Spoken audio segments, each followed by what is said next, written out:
wouldn't believe it if I told you that the world was forever transformed by the drop of a ball. To find out how, we'll have to go to 1973, where an unknown bar called Andy Cap's Tavern was causing a riot, not because of its rowdy customers, but something strange to do with a never-seen-before invention involving 2 paddles and a square ball. No one knew it at the time, but the invention of Pong would somehow kickstart the entire video game industry, with an impact so profound that it not only popularized arcade games, but sparked a period of rapid competition where all game companies were willing to risk absolutely anything to try and steal Pong's crown.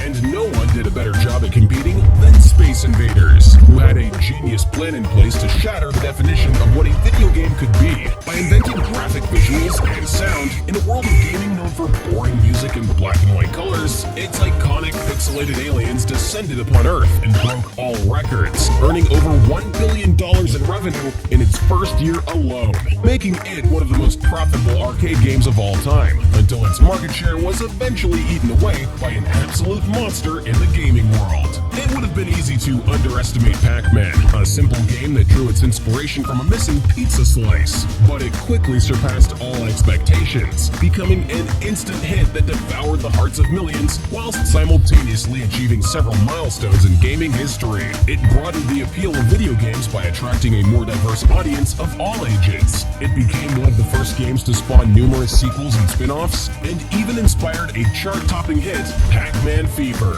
But the fever didn't last forever, as knocking Pac-Man off the top spot is our favorite Italian Mario, who is no stranger to the world of video games, having previously starred in the arcade hit Donkey Kong. So after mild success in a previous game, what was so different this time? Well, Super Mario Bros. Wasn't just another game. For the first time, gamers got to discover iconic characters and an immersive, imaginative world, keeping players captivated and eager to explore further. This not only revitalized the video game industry, but also established Super Mario Bros. As a timeless classic, whose spot at the top could only be taken by the most addictive game of all time.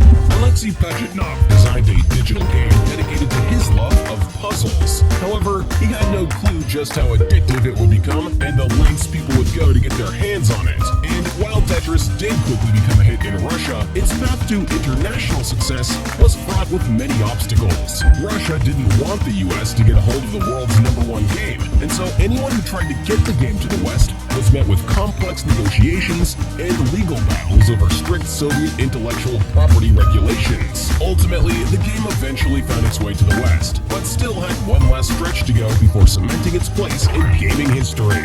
Tetris's true rise to prominence came when it managed to be included as the back-end game for Nintendo's Game Boy. The handheld console's portability, combined with Tetris's easy-to-learn, hard-to-master gameplay, proved a match made in heaven. At the time, it seemed no game would be able to take the crown from this Russian giant. But it wouldn't stop Wii Sports from trying. Wii Sports didn't just break sales records, it obliterated them, selling more than 82 million copies worldwide, which is more than the entire population of Germany. But if you think that's a lot of sales, going on to sell 3 times that is Minecraft. The game captivated players with its generated world composed of blocks and limitless creative possibilities. But its true success came down to its game's dedicated player community, which played a vital role in its rapid ascent to popularity, and would later allow the game to finish in second place behind the one and only Fortnite. The journey began for Fortnite in 2011, when Epic Games announced the development of a new game that combined elements of building, exploration, and survival. But the game's development process was lengthy, and meant the creators needed to come up with a more exciting version called Fortnite Save the World. Then, finally, in September 2017, they had a eureka moment. They launched Fortnite Battle Royale as a free-to-play standalone game that changed the game's fortunes forever. Fortnite's free-to-play model, availability on multiple platforms, and the inclusion of cross-platform play further contributed to its rapid growth. Today, the game is by far the most popular of all time, accumulating over 350 million registered players. So there you have it. Fortnite takes home the crown in first place.